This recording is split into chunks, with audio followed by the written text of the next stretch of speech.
indi də bir məlumat gəlib ki, Dələduzun biri Türkmənistan prezidentinə medal verib, indi onu həbs ediblər. Bundan da əvvəl Dələduzun başqası neftə nəsə maddə qatıb onu həbs ediblər. Yəni, bu, mən başa düşmürəm, bu ölkədə, hüququ ciddi ölkədə necə olur ki, Dələduzların biri neftə maye qatır, neftin keyfiyyətini aşağı salır. Digər Dələduz gəlib Türkmənistan prezidentinə qədər çatar bir belə deyək, medal asırlar. Mən başa düşmürəm. Biz necə olur ki, bir qəyyətə adından bir Dələduz gedir Türkmənistan prezidenti görüşdə ona medal verir, sonra da onu həbs edir. Yəni, şimdi Türkmənistan prezidenti bunu eşitsə nə olacaq? Deməli, o medal da saxtadır. Onu da belə çıxır. Yəni, bu hara gedirik biz?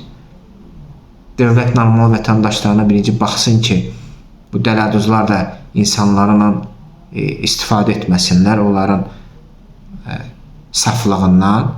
Yəni, bu yaxınlarda bir qohum danışıb, bunların məhəllələrində bir qonşusu var imiş. Bütün məhəllə ilə bilir ki, bu MTN işçisidir. Və yox, ona işə düzəldir, bunu işə düzəldir. Sən demə, pulları çıxmışlar aradan, məlum olmuş Dələduz.